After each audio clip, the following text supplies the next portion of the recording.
Hey everybody, Countdown VHS here. Welcome back to the channel. Today I'd like to talk about orcs in the context of both Total War Wainriders, the full mod for Rome Total War's Alexander expansion, and this little preview campaign which I'm cooking up on the new Shadow map, which is the southern half of Middle-earth essentially. There was a comment in last week's video asking for more information about how the orcs would work in both of these versions of the campaign. And so I wanted to talk a bit about that today. The orcs as a separate faction have not appeared in any of the 4th Age related mods to this date, and there are a few reasons for that. One reason is the orcs really require an entirely separate culture slot because portraits, for instance, draw from the culture. They reference a particular culture that is a group of factions, not a single faction. So you can't make faction-specific portraits, as I understand it. And so what that means is you would have things like this shared among all the factions of another culture if you just had them tacked onto the barbarian culture group or something. So you'd really need a separate culture to do that. Now, in this mod here, there are only like 3 cultures being used, I think. We've got the barbarian culture factions, which includes the Wainriders, as well as Dunland and the coastal tribes, or what would later be Dunland, right? We also have the kind of the Northmen culture. We have the Dunedainic culture. That's, of course, Gondor and Umbar. And then we've got the Southron culture, which is basically everybody else. And that leaves an Orkish culture ready to use. In 4th Age Total War, the latest mod, Dominion of Men, I believe all the culture slots were being taken up with stuff. There are, I think, landmarks on the campaign map. We're using one of the culture slots. I'm not totally sure about that. But definitely I know that the culture labeled internally as Orkish was being used for certain buildings that would be pre-built on the campaign map. So I don't think that there was really the availability to easily make that work in that mod. In the full version of Wainriders, we have the culture slots available, so that's not a problem. And we're using these portraits, in fact, so we can actually take a look at the family tree here to give you a sense of the kinds of portraits that you're going to see for Total War Wainriders. This is all the same stuff. I just moved it over. Now, of course, we've happened to draw 2 identicals here, but there are more options as well. We've even got orc wives and little baby orcs, or youngling orcs, essentially. So we have the portraits all set here, so that's wonderful stuff. Valor put these all together for us. And of course, that goes a long way to making the culture feel authentic. And since the last update, since last week, I hadn't put the strat map models in place, but here we can see the Orkish sort of commanders, the family members, and we could even get out like an Orkish captain here. You can see there's a bit of a difference there between those two on the strat map. The other reason orcs tended to be avoided in earlier mods, for the 4th Age anyway, was, well, we were using all the factions in Dominion of Men anyway. And, of course, it was the Dominion of Men, right? The orcs wouldn't really be sort of a strong separate faction. But there's also the difficulty in that when you take a faction like the orcs, or a group like the orcs, it's very difficult to represent them, in Rome Total War, because there is diplomacy, right? There are things like trade rights and alliances and wars that don't make sense between certain factions. If you try to translate the assumptions that underlie Rome Total War with what we want to replicate in this fantasy world. So that is always going to be a bit of a problem. In Total War Wainriders, I'm not sure exactly how we're going to address those things, but to give you a sense of problems that could arise, right? It could be that theoretically the orc factions might try to ally with an elven faction or something. Now, I think we're going to do our best to make sure that that doesn't happen. And there are certain things that were used in the Dominion of Men, certain tricks to make sure that factions were pretty much always at war with one another. You can sort of use super factions to be in a state of alliance with other factions. That means essentially those other factions will always follow them into wars. And it's kind of like using the mechanic in the vanilla Rome set up with the Roman factions in the Senate, right? So if you are playing vanilla Rome and you attack the Julii, you're going to essentially be at war with all the other Romans too. They're just going to all pile on. So we can do things like that to make sure that the orcs and the elves are pretty much always going to be fighting with one another, and they're not going to make an alliance, or at least strongly encourage that to happen.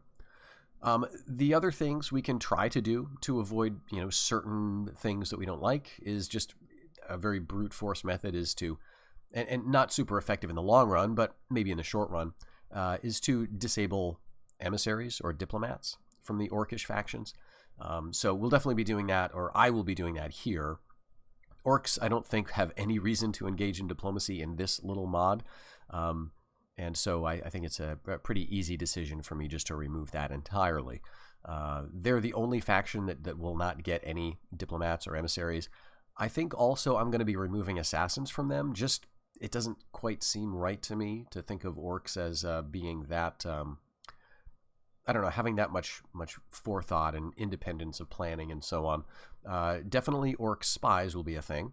But not assassins, most likely. Unless you can come up with some convincing arguments as to why they should be in.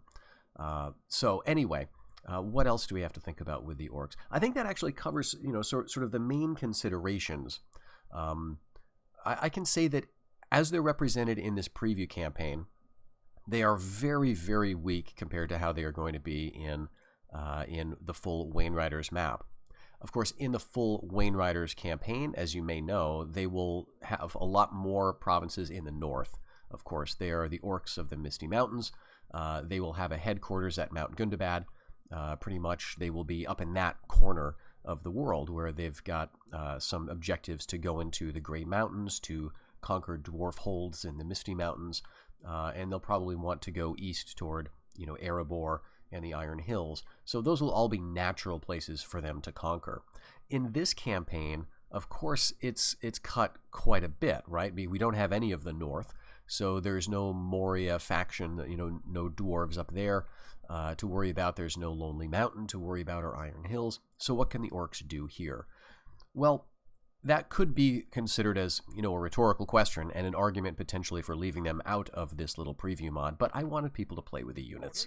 I just think that, these Chief's Bodyguard that Webba put together are just a really cool unit. Very kind of lore-friendly. I think these took inspiration from the Battle of the Five Armies as it's described in the Hobbit book, where you've got Bolg's Bodyguard, with orcs with scimitars.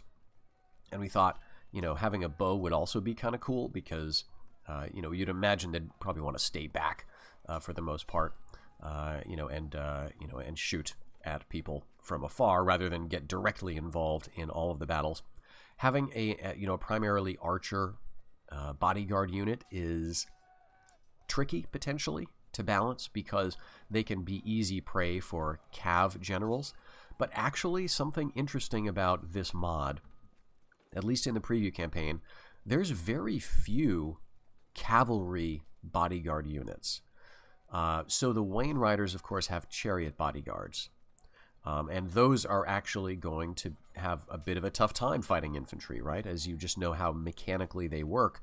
Unless they can break them very quickly on that initial charge, if the chariots or wains get bogged down, they're going to have a tough time.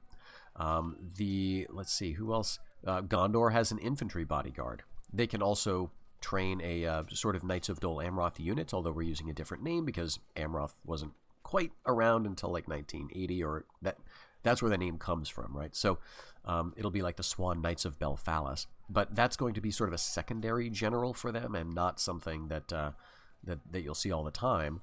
Over in the hills of what would later be Dunland, you're going to have infantry bodyguards, right? And the coastal tribes are going to get no cavalry whatsoever.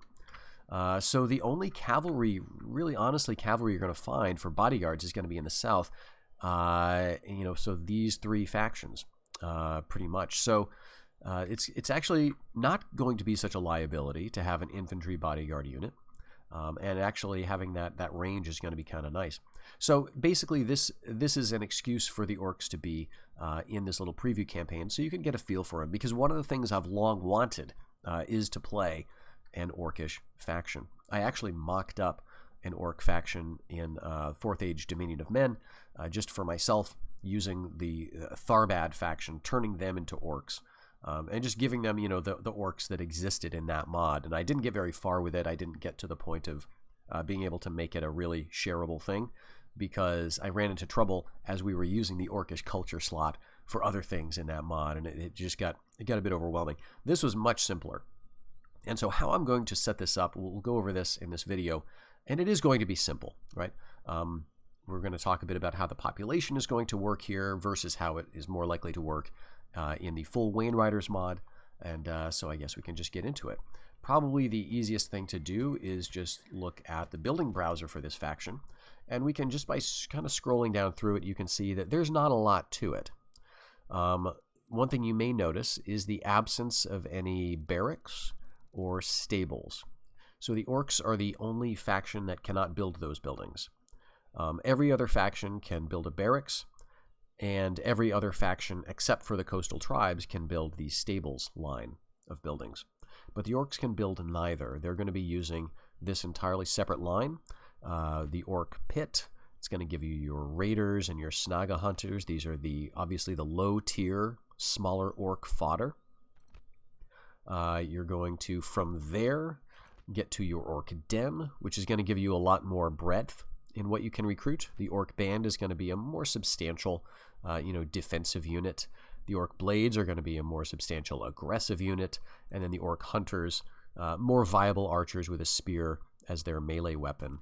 And then finally, at the 3rd tier, you'll get an Orc Hold, which is going to give you a few more options.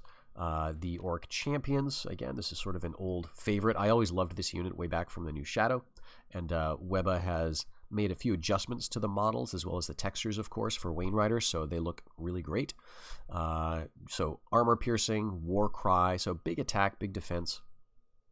Just a really great all-around unit, and 110 soldiers in the unit, so very formidable.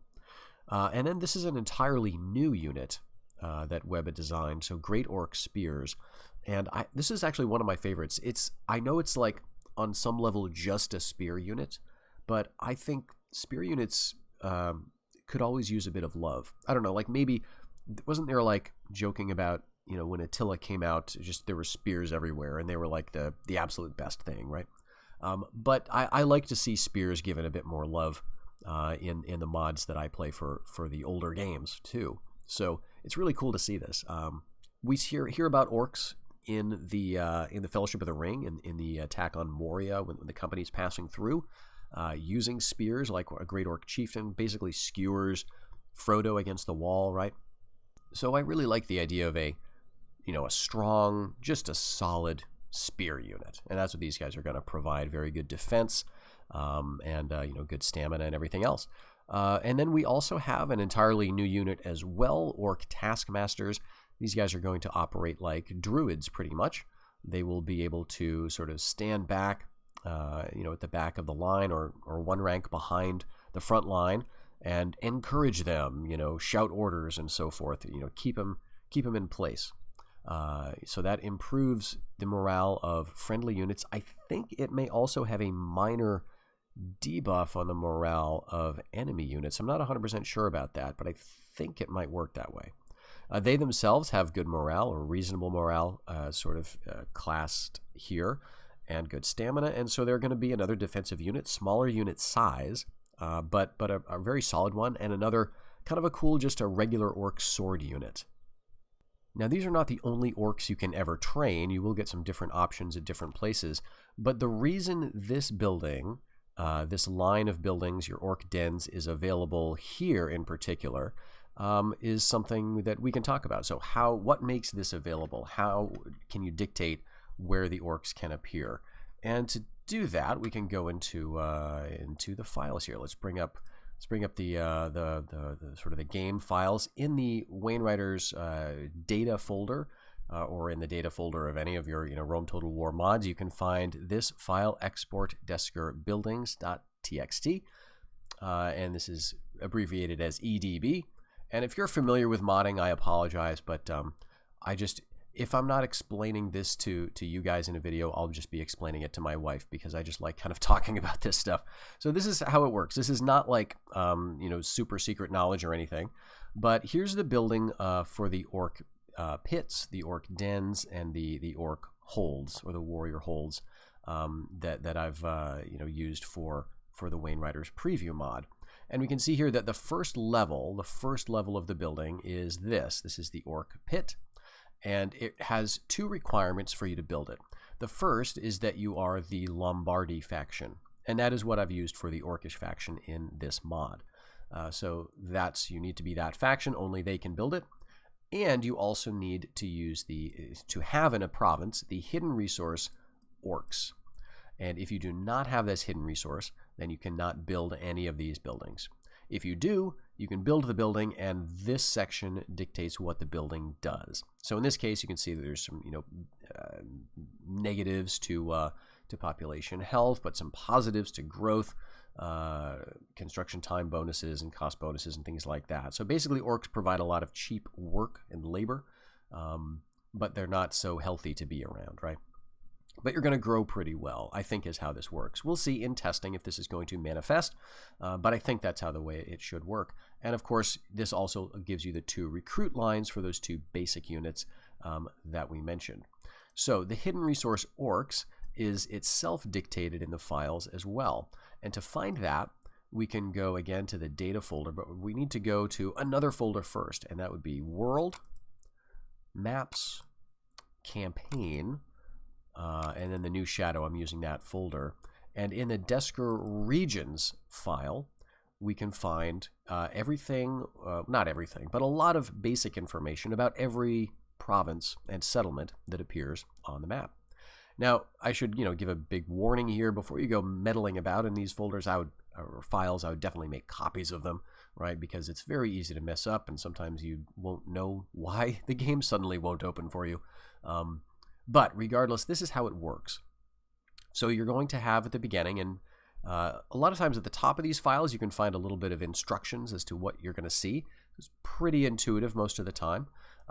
You find, first of all, the region. In this case, the first one listed here is North Horondor. Then you've got what the settlement is called. These are the internal names. And then you've got what the culture, the default culture of the place is going to be. That points us to Harad. You've got what the rebel tribe is going to be called. So if there's a rebellion there, what are they going to be looking at? This is essentially going to point you to the Southrons, which is a certain type of rebel, mini faction, if you will, associated with certain units and so on. The map RGB value, something to do with colors, I suppose. And then we've got the resource list. So this is the list of all the resources, visible as well as hidden, that you can find in this province. And then beyond that, we've got some other things. The triumph point value, I don't think this is used for anything. I think it's always just 5. The base farm level, I think that will change for certain regions. Regardless, I'm not worrying about that right now. And then finally, the religious population percentage. So Christianity here is ways of the West. Paganism is ways of darkness. And Zoroastrian is ways of the shadow. So basically, if we look at what we can see for resources here, a lot of these are visible resources, or actually only one of them now that I look at it. Hides is the only actual visible resource you can find in North Horondor. You can see it as a trade resource on the map. There are also several hidden resources that dictate sort of what kinds of things can be built, as we saw in the EDB file we looked at earlier. So this is counted as a province as part of Harad. It's also counted as part of RK. Remember, this mod that I'm using to base the preview campaign on was based on the new shadow. So the RK here signifies Reunited Kingdom. That's a way of saying that Horondor, this Horondor region, has sort of a Haradrian flavor to it, as well as Gondorian flavor, essentially. You can use these 2 hidden resources to allow certain units to be trained, certain buildings to be built, things like that. So if we look for orcs, just do a search in this file, and we can see what types of provinces you can train your orcs at. So here we find it in Udun, Durthang. This is in northwestern Mordor. This also, by the way, has the Troll HRU, which we'll talk about in a minute. That's going to allow the training of another unit. Gorgoroth also allows for training of orcs, which again, in this mod, translates into you can build orc pits, right? If you are the orc faction and you move into Udun, it's got the orc hidden resource. You can build those orc pits and train more orcs. Gorgoroth is another one. That's the settlement of Barad-e-Den, right near the Dark Tower, essentially. North Ithilien, so if you conquer minus Ithil, you can train orcs as well as trolls. And then East Mordor and Mordor North are also a couple of places for orcs. I figured this would make sense because these are still part of the mountains, right? And I'm basically, for this mod, saying if you conquer a place with mountains, you can set up your orc pits there and recruit orcish units, essentially. That has some potentially surprising implications because it means that in places that are very traditionally Gondor's homelands, you as the orcs can get in there and start training orcs, like Anorion, for example, Upper Lamadon, Lower Lamadon. So this is like around the Stone of Erech, right, of the Morthond Vale area. You can train orcs there because I'm imagining that what you're actually doing is, yes, you're taking those settlements, but your orcs are probably making strongholds in the mountains, right? Like in orcish type places where they would like to live, in the mines or tunnels or whatever they can find. Lasarnak would also allow orcs, and Pelennor. So if you take minus Tirith or minus Anor, as it's referred to, you can train orcs. So that may seem a little strange, but again, it's a mountain region. I thought, why not? West Gondor, and we've got a few others. Harrowdale, so this is going to this file uses the internal names of the provinces and settlements. And of course, in the mod itself, these have been changed because Harrowdale and Underharrow are Rohan's names for those places, and the Rohirrim do not exist yet. So I've given them some different names to reflect that. But essentially, yes, orcs are available there. And then the West Emnet, again, this is a province that does not quite exist in the same position. So in the last video, I talked about how I had moved a lot of Rohan's settlements out of there and used them to populate the northern fringes of the map around Mirkwood. And this, I think, yeah, the West Emnet, the Entwade settlement, is the Misty Mountains Hold settlement, which starts as the Orkish starting region.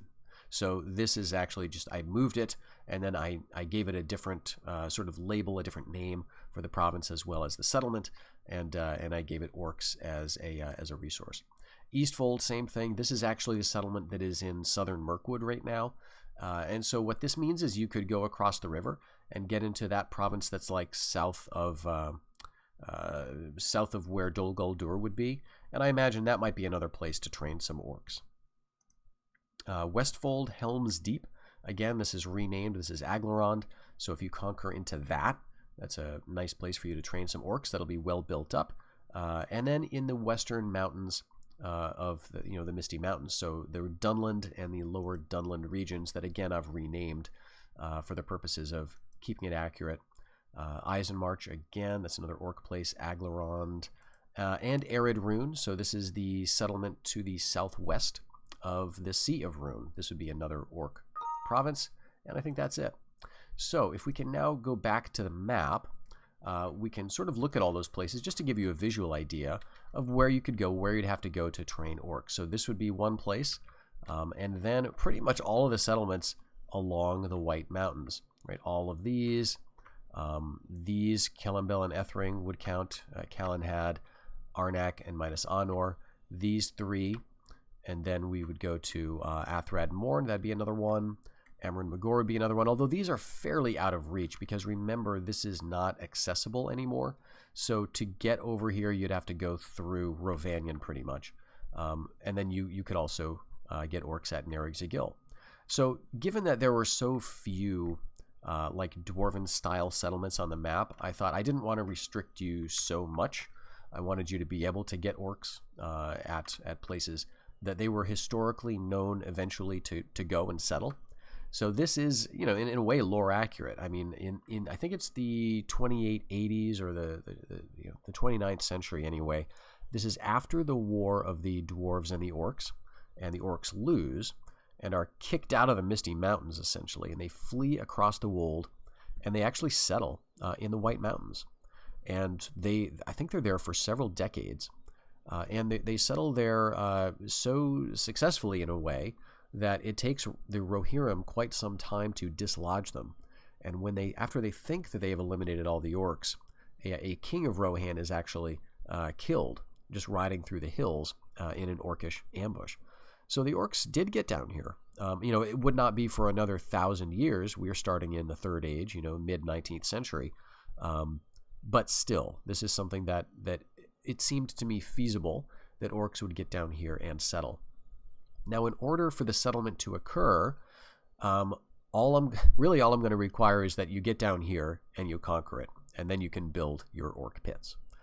So, in other words, there is not going to be an elaborate population shifting mechanic like there is in Fourth Age Total War, and like there will be, I believe, in Wainriders, the full mod. That is because just for the case of simplicity, for the increased likelihood of me getting this released soon, I wanted to go with a much simpler solution. The orcs are really the only faction that is made up of a completely different race or species, if you will, even. And so in this case, I would have had to devise a population switch mechanic that would only be usable by them. It's probably something that would be doable, but not something I feel really like devoting the time to, for a couple of reasons. And one of them is that this is intended as a much faster campaign. So what you will be doing is, if you're playing as the orcs, you'll be moving down, most likely, I would recommend, coming down into the White Mountains as soon as possible, preferably around here, because this is going to be far enough away from Gondor's center of power that you can probably sneak over there before they get their big armies up to you, and you can settle and start to build up a population. It seems like the orcs didn't take too long to grow as a people once they got sort of, once they dug in, wormed their way into a new region. They could sort of populate pretty well. So they're going to have a pretty easy time. This does raise the, I guess, logical inconsistency of, let's say you conquer one of these settlements and there are like 4,000 people there, right? The population is 4,000. I guess you would have to assume that population was made up of men, right? Humans. But then you build your orc pit, and then you start churning orcs, and the population goes down. Do those humans turn into orcs? Well, what I'm going to say is, please don't think about it too hard. And anyway, you can sort of hand-wave this, right? You can easily imagine that what you're doing is you're converting the mannish population to some sort of invisible slave labor that allows for immigration from your other orcish provinces, right? So I don't think it raises too many difficulties. I can certainly wrap my head around it at least and sort of come up with a justification for it. But certainly in the more polished, more mechanically complex full version of Total War Wainriders, that's not going to fly, right? There is going to be some more deliberate population shifting mechanics. So what can you do in these other provinces that are not Orkish, right? That do not have that orc designator? Well, I think we can illustrate that. We can get our armies together here, and I'll show you how this is going to work. I'm going to get rid of, or I'm going to add back the Fog of War, and we're going to just pass a couple of turns so we can get down to this province. Oh, okay, misclicked there. So this is a province that does not have the orc hidden resource. All right. Oh, the king is here, Narmakil. So I guess the Battle of the Plains must not have gone too well for him, and he retreated back into the hold. What's he got? Okay, maybe I should, because we got some Knights of Gondor here. Maybe I should sort of make sure this is going to go well. So we'll cheat. Auto win attacker.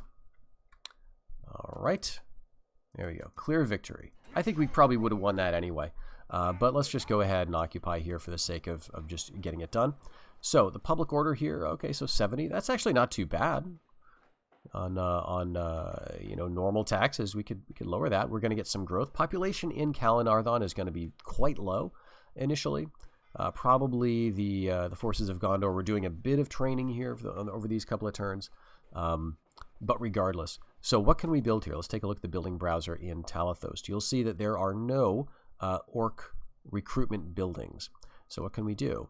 Well, we can't do anything currently. We're going to be able to train just like basically peasants. This is orc rabble. There's only 40 soldiers. They're useless. Don't bother to train them. This is just here to prevent a crash, essentially. The mod, Rome Total War needs some unit to be trainable. And in the case of you having a mod with complex conditionals before you can get to barracks, then you still need to make something available, is my understanding. So we've got this unit. So in case there's a rebellion, the game will know to draw from this kind of pool. Essentially, it doesn't matter. You can train that, but it's not worth training. What you really want to do is start getting your traders. And this is going to allow you to build your only Manish units in this mod anyway. And so we've got 3 tiers of trading buildings. And I've just renamed these to give them a little more, flavor, I guess. I imagine what the orcs are primarily trading is slaves or like slave labor or goods that are associated with that in some way. And so this seems to be a reasonable place to me to train some Manish rabble. So this is a unit. Again, this is unique to Wainriders. Webba put this one together as well. It's just a grungy Manish unit. He even looks a little sickly, doesn't he? He got a sort of a deathly pallor to his face. But so these are not like great, but there are quite a lot of them, and the upkeep is nice and low. So these are basically the kind of scum that you could hire on, who wouldn't mind working alongside orcs, basically.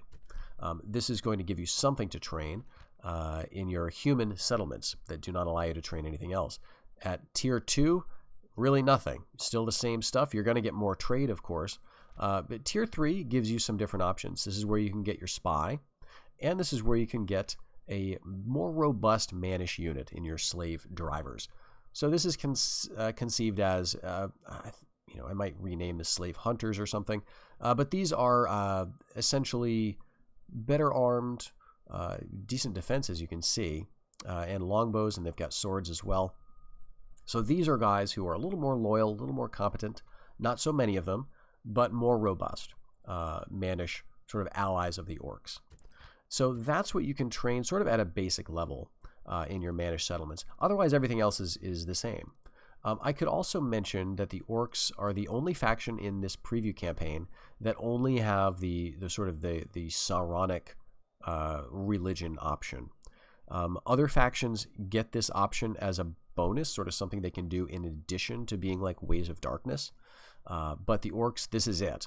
And that is going to make things a little challenging for you, right? This is going to be a bit of a problem. And so, because if we were to tear down this memorial to the stewards here, which is actually the only thing keeping the public order good, I'm realizing, because that is what is dictating the alignment of the settlement.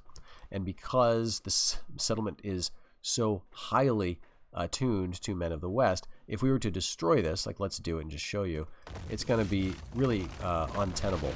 Now, this is going to, over time, go away as we grow towards, in this case, the Ways of Darkness. One thing I do need to do is make sure that this is actually a shadow cult faction, so that it's, and this is going to be easy for me to do, but basically I'm going to have these guys doing this, right? The sort of the shadow cult or the Sauron worship, so that they can build these things and it'll help out. Now these, this line of buildings is not itself going to provide any units.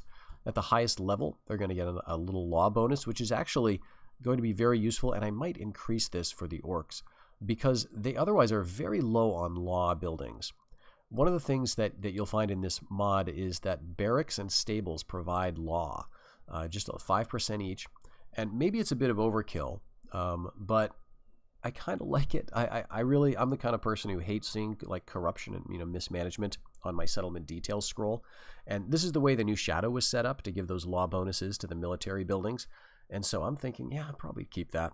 Again, it's intended as maybe a faster campaign where you don't need to worry quite so much about fine-tuning your building trees. But for the orcs, they don't get either of those buildings, so it's going to be a challenge for them to maintain not just public order, but also avoiding that kind of corruption. I don't think they're going to see any of it right now. Well, actually, they do, yeah. A little bit of corruption here already. So, yeah, getting these temples up is actually going to be kind of nice for them. Otherwise, they're going to get, the walls that you would expect. They're going to get, the smith-type buildings, farms, places of mirth, and we can talk as well about city development, because the orcs do get the option to build these specialization buildings. Not all factions do, at least currently, and the orcs are one of them. So they get some treats here because they've got some unique units that make sense to require something a bit more advanced. So let's look at these. This is actually a very nice building itself, going to give you a bit of law and happiness. So this is going to be good to grow your cities to that point. And the orcs actually are going to be pretty good at growing because they've got a lot of units with just a large unit size. So once you get a settlement to where you want it to be, then you can just train a bunch of like orc rabble for super cheap, send them across the territory and disband them. Okay, so here we got 4 different options. Most of these, 3 of these, are going to only be buildable in those orc provinces. And some of them are going to be more restricted still, right? They're going to require certain subsets of those places. The first one is going to be your most widespread within the Orkish provinces. This is the warrior hold. This is going to require your top tier of Orkish recruitment building. And this allows the training of great orc berserkers. And in Mordor, you get 2 other units of orcs. Now, I've been careful not to call them Uruks here because we know those are a few hundred years in the future from the point of view of the mod. But you can really think of them like that. I mean, they're sort of stronger, better trained orcs. The idea behind this whole campaign, really, playing as the orcs in this period, is that if you get down here, you're sort of doing it for Sauron, right? You're sort of paving the way for him.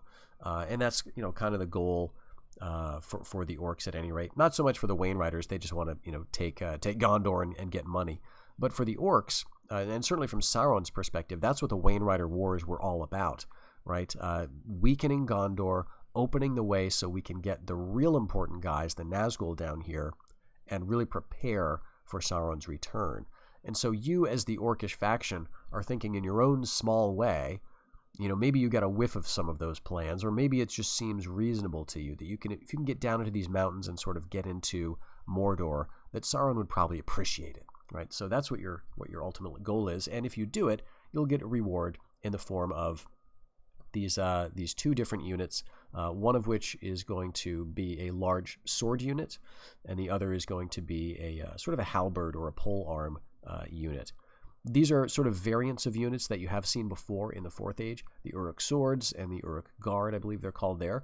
But I believe they've been touched up and sort of reworked by Webba for Wainriders again, and they'll be a nice unit to have in that part of the world. But every place that you can train orcs, that means all of the Misty Mountain settlements or the White Mountain settlements, this building will get you berserkers, which again is a unit you've seen before, but extremely useful and a very fun unit to use. They can go berserk and spin around and throw people into the air. So a lot of fun building the warrior hold. The second one is warg dens. This can only be built in Rovanian regions, which does count this province, the Misty Mountains Hold. It also counts pretty much every province north of Mordor and east of the Anduin.